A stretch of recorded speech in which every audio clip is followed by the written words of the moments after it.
How early did we actually wake up in it for the morning? So I know we planned to wake up at about 4 so that we could get it done in the first day, because the original plan was to get the actual mountain done in day 1.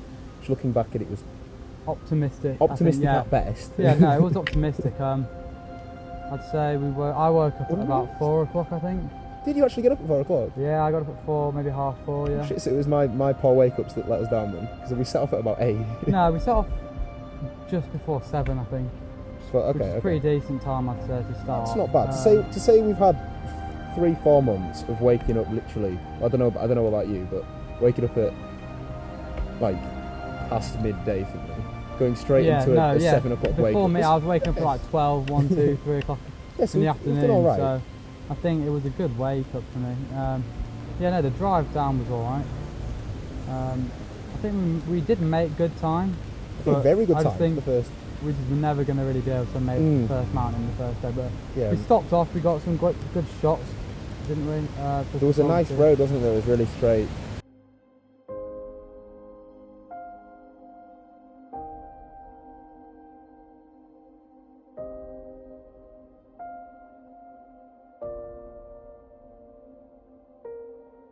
To say a lot of it was, a lot of the first part was on motorways and stuff. I expect it to be boring, because most motorway driving is absolutely boring, but you could get some...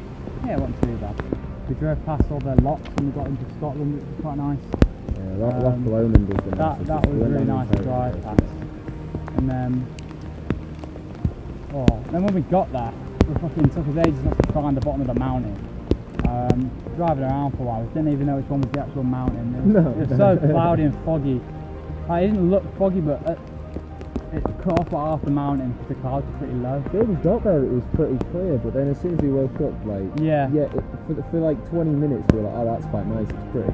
Then the realisation sinks in, we're not actually going to see anything from the top of the mountain. The first night we followed the sat nav and it took us all the way down this path. To get to the camping. And it took us to like this wild camping area. Yeah. So we just walked in like 5 minutes into it and then just went off road a bit and just put the tent. We didn't have any blow up beds, so we were just sleeping on the tent floor in the middle of some woods. It was a bit rough. Waking up the next day, we woke up pretty early. Again, I'd say 6, 7, 8 o'clock, something like that. And set off for Ben Nevis. It was a bit cloudy and a bit rainy when we set off. It wasn't too bad. We had like waterproof. It wasn't enough to destroy spirits, because at that point it wasn't really raining. I mean, it had rained previously, and it was just sort of spitting in the morning. It was really annoying because we'd set off originally with the idea of using, because there's a lock halfway up. We had the idea of using that as a vantage point to measure how far we got. That was like pretty much halfway. Oh yeah. We couldn't find it. We're halfway. We couldn't find where the lock was at all. We couldn't see it because by the time we got about, I'd say, a third, we were just in the clouds. It was low clouds. It was really foggy, and we couldn't see anything after that. The first third of it, we could see a bit. Yeah. And it was quite nice views. It was raining a bit, so we didn't get much photos or anything then. And then we sort of had a rough idea where the lock could have been. Yeah, because there was a big point where we were like, well, that's a big open area to our left. I'm guessing it must be there. Yeah, but we couldn't see it, but it was literally there. When we came down on the way down, you could see it, and we were about, I'd say, 20 metres away from it on the left. Yeah. The thing is, then 20 minutes later, we got to that waterfall. Yeah. Where you have to cross the waterfall, and we were told that that's roughly halfway, maybe like 10 minutes off halfway or something. So we just called that the halfway point. Do you reckon we were further than halfway at that point? So I seriously thought we were making good progress. When we were walking up it, I was like, oh yeah, like I thought we were doing really well, but then after we had to do the next bit, I was like, oh, we were like nowhere near. Like, you sort of know when you get into the top, it like levels out a bit, and you sort of lose the path a bit. Like there isn't as much of a path. Yeah. So you sort of just end up following where everyone's going. You rely on those big things. And then you see the markers, like big stone. I thought they pillars. were tombstones originally. It kind of scared me. Yeah, no, but then and we got to the top, and the views were, well, not the best. Not spectacular. They were non-existent. It was so cloudy. You couldn't really see anything. You could barely even see like the what do you call it? The monument that you stand on. Yeah, at the end. I think the way marker for this is officially the highest point in England. But the sad thing was that wasn't actually, because right behind it there was the smoking shack that somebody made. Yeah, which was actually probably taller higher. than the. If you're still on top of yeah. it, you'd be higher up. But you know, it's what it is. It was pretty cool. Like everyone was queuing up to get photos at the top of this thing, and there's a massive group going up to the top to get photos, and everyone was just like, you get the first person from the next. I was so knackered about it. I didn't even care about getting a photo. I just went for a quick selfie, and then I was like, fuck it. I got a few bits of footage, a few shots. But it's so hard because like it challenged me quite a bit in my photography because it's so different having to shoot with that much like thick, cloudy fog. Like it's so difficult to get a good shot, and I tried my best. What do you even take a photo of at that point? I took a photo of the shack. I think that's what I took a picture of. Actually. I might have took a picture of the actual marker, but yeah, and then we sort of self-releasing there for like 10-15 minutes, and we set off back down again, like. Yeah.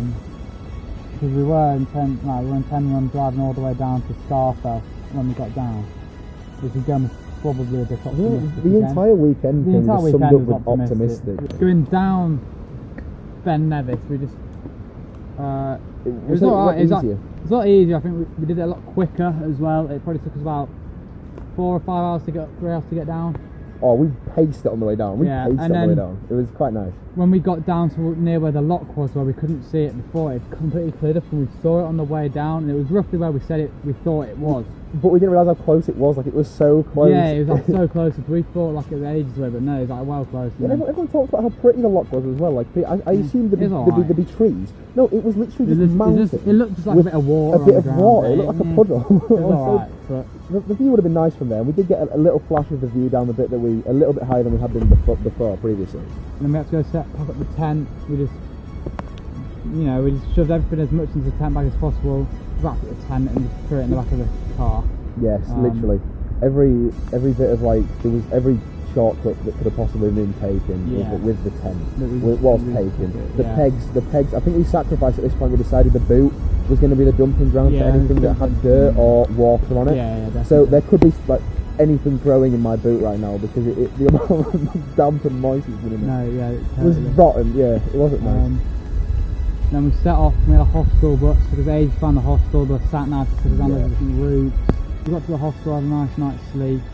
My knee was hurting at this point though from Ben Nevis, from going up and down it. I think going down, the impact on my knee really hurt it. Do you reckon going down strained it more than going up? Yeah, I think it was the going down, just going too hard on the knee. Yeah, more on the steps bit rather than the flat bits because you've got to go from and then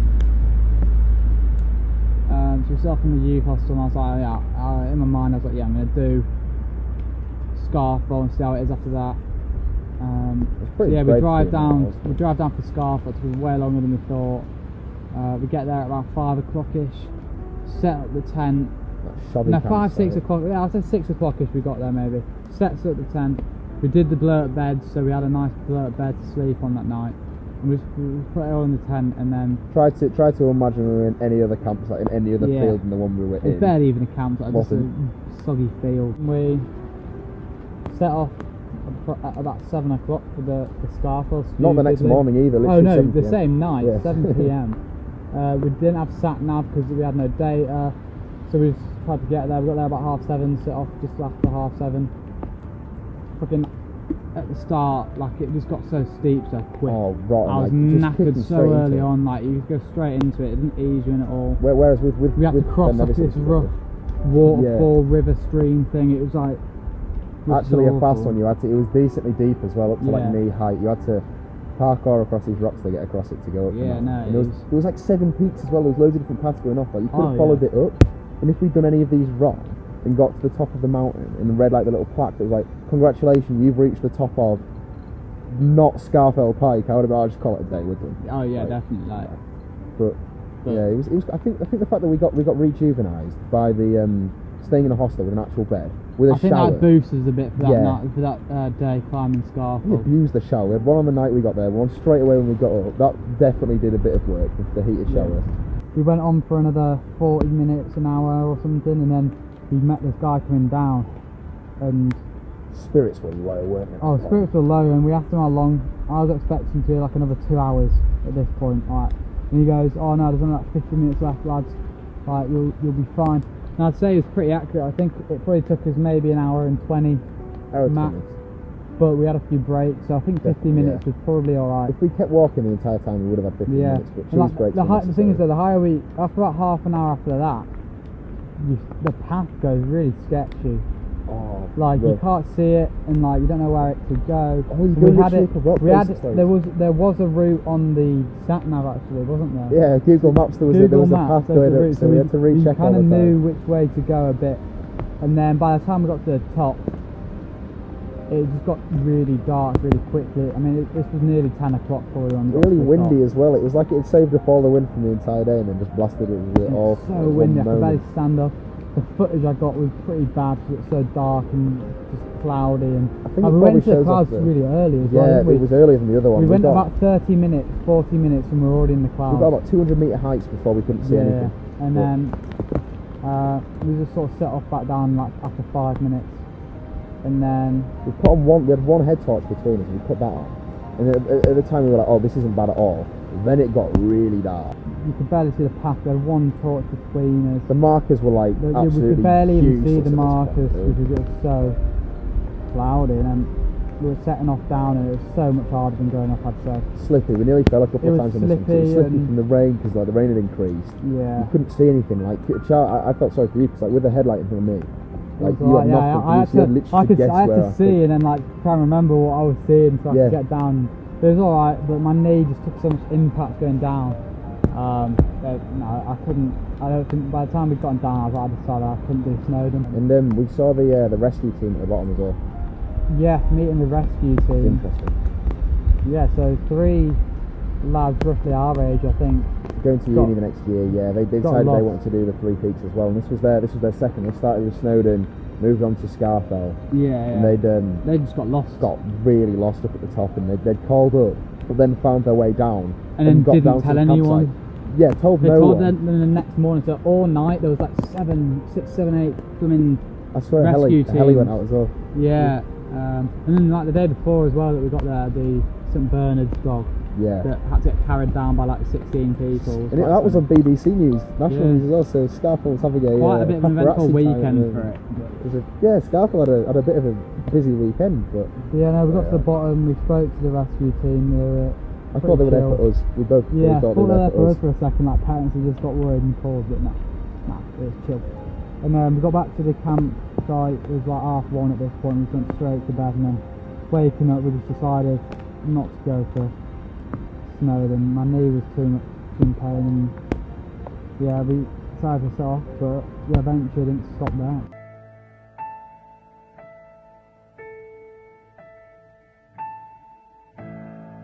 Set off, and there was like routes you could go all the way around left, all the way around right. You could go straight through the middle of the Lake District. We just wanted to get home as fast as we could. We just went straight through because we thought that was going to be the quickest route, and well, it probably even wasn't even. No, absolutely. Well, with the amount of hairpins and stuff, I think that top. It depends if you had a good, if you had a car with like a 3-litre engine. Anything over 1 litre. The 1 litre. So just Toyota Aygo. Wasn't knocking it.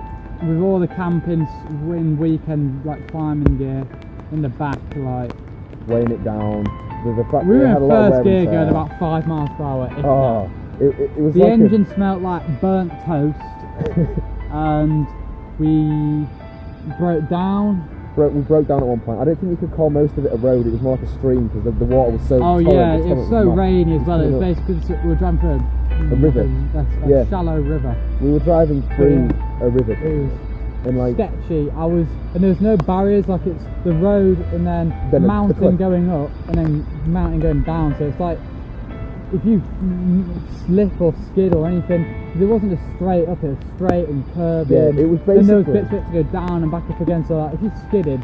It was like the worst roller coaster you could imagine, but made into one mountain. It was like the B-Tech British version of the Italian, you know, the ones in the Alps where they did the hair. Like it was so sketchy and there was oh my god, it was. I mean, we made it through, and then we got to Penrith, which I think's in like border of Scotland, and had the fast subway. I think I've ever had it. You were on a mission to get that subway. Oh yeah, like the sat nav said there was 3 subways in Penrith. We went to 2 of them. Both of them were non-existent. Yeah. We went to And then when we went to the third, I couldn't find it, and then I realised it was part of the petrol station, so That's went probably in. what the other two were as well. They were probably just part of a Maybe, pet shop but- and probably part of an Asda or something. Maybe, but I got in, I got my Subway, and then we just set off home. We made it home in decent time in the afternoon, mid-afternoon. Yeah. Yeah, no. It's sad that we didn't complete the 3 peaks, but I think 2 peaks in a weekend was a pretty good achievement. I'm happy with it. I'd like doing Snowdon, so I'll have to come back and do Snowdon another time, I guess. So yeah, Yeah, I mean, it was a to fun be fair, weekend. It hurt enough just going up my house's stairs after. Oh so yeah, I count afterwards that I as was the sore third for a peak. few days and it took my knee a couple of weeks on the recovery, but you know, it was fun still. I enjoyed it. So, yeah. Yes, yeah, definitely. It was very good. It was worthwhile I doing think the same. I think doing the 3 peaks will be something I'll try again at some point in my life. Absolutely. Would you try because there's the 24-hour challenge? I don't The think main I could not do the 24-hour challenge. You'd have to run Even with them. it- There's do it no in way you time, could yeah. walk up like Ben Nevis and take like 5, 6, 7 hours to do it, and there's not the time You in the need day. thighs the size of like tree trunks. to And be you'd able need to a do it. driver as well, and I'd Yeah, feel definitely. sorry for someone who's to sit there for hours Yeah. before you do the mountain. They'd have to get paid a lot. You can get a tour guide. You go with a minibus Yeah. or something. It's like loads of people that pile on. It's like, I think it's like a group of 20, and then he gets paid 260 each. Yeah, fair enough. So we probably got off cheaper doing it the way we did with the camping as well, and like obviously we paid for petrol. Yeah, I don't think we spent a ridiculous amount. Oh, If you added the full gear, like my camera and a tent, but we didn't have to pay for them that was already- specifically yeah. for the thing, so it's alright. I think the cost was good. To say it was something completely different that we'd never done before, because neither of us had done wild camping. That was a new No, experience. and that wild camping was fun. I'd have to do that again in the Doing correct Ben, weather. I've done Snowdon before, and I haven't done Scarfell or Ben Nevis, so it's quite cool to do new mountains. We've done Snowdon anyway. We can just green screen us climbing up Snowdon. So I can do that. Alright, Yeah, very good. Yeah, It was that was a very trip. enjoyable. I enjoyed it. Gosh, right, let's get things packed away then. Brilliant run.